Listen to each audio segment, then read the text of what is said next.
All right, now wait a minute. So you mean to tell me because of this Michael Penix pick at number 8, the Falcons are no longer the favorites to win the NFC South? I was just listening to the radio, and that's not the first time I heard it, but when I heard it on the radio, I was like, that's it.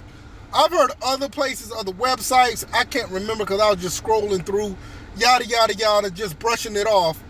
But now it's got to the point now, our own radio station, and it's not the radio personality, but it's just the radio, they brought somebody on, I can't remember the name, and I just overheard them saying that they asked the person, do they still think the Falcons are the favorite to win the South? And they said after the Michael Penix pick, they don't see it. They think the Bucs are the best. Now, don't get me wrong. The Bucs had a really good draft. They really did. I think they did very well for themselves, and they're going to be a formidable opponent going into the season. But even with all of that, the team that we had last year, actually, we beat them at home, and we should have won the other game. We beat them at their place, and we should have won the other game at home.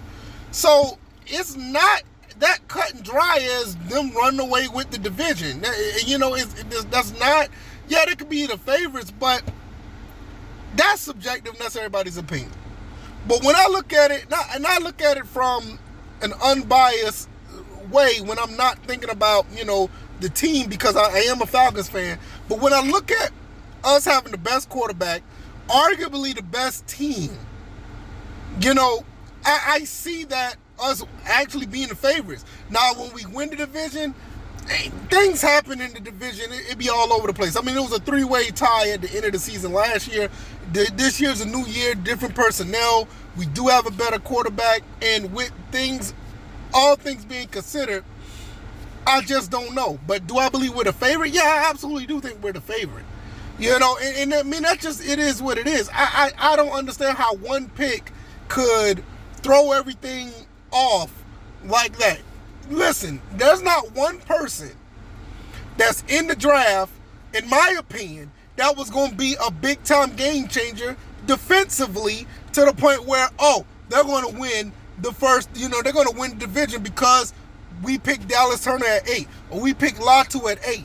No, look, I would think that is a position of need, but I don't think it would have necessarily swung the pendulum either way that, they're automatically going to be the favorites now because we got Latu.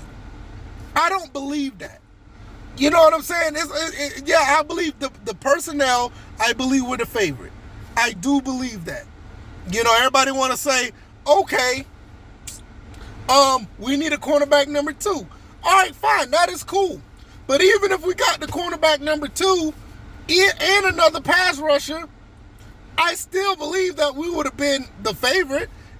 Nothing really changes. What really happens here is that we basically got insurance for the future. Yes, we got it at number 8, but when all said and done, that doesn't make the team worse.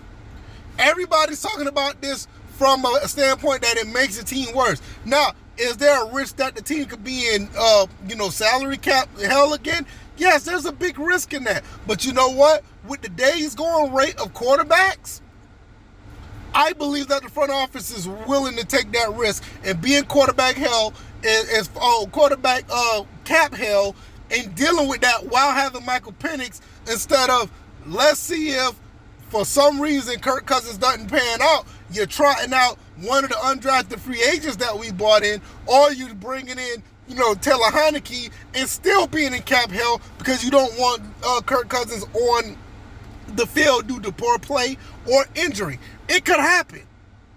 So with that being said, it's like, come on now. It's a lot of stuff going on out here about this whole Michael Penix situation, and I get it. It's unconventional, and I'm not saying it's the best pick in the world. I had my reserves and my doubts about picking at number 8, but once the front office explain how they feel about it, and knowing that they feel like they may not be in the top 12 or the top 15 when it comes to picks in the next 4 or 5 years, I totally understand it, because nobody wants to see a Desmond Ridder, nobody wants to see a Taylor Heineke back out there on the field for the next 2 or 3 years. And some people got the nerve to say Jacoby Brissett. You know what? Stop it. Stop it. Stop it. A lot of people are used to seeing these rookie quarterbacks go out there and play day one, and hopefully they all on be CJ Stroud. I get it. I understand it. It's the wow factor. It's awesome for the media. But when it comes to X's and O's, this turned out to be, I ain't going to say it turned out to be, I am convinced that this was an excellent pick. I'm convinced, and I'm okay with it. If you don't like it, that's cool. The world will keep turning and everything will be fine. And that's what a lot of these pundits need to be thinking about, and they need to understand, instead of being so sensationalized about nothing. Because it's nothing. It's a good problem to have, people, and I love every bit of it. I still think we're going to be the favorites to win the South, and I think those guys that we drafted on the defensive line are going to be absolute monsters. I'll see y'all later, man. Peace.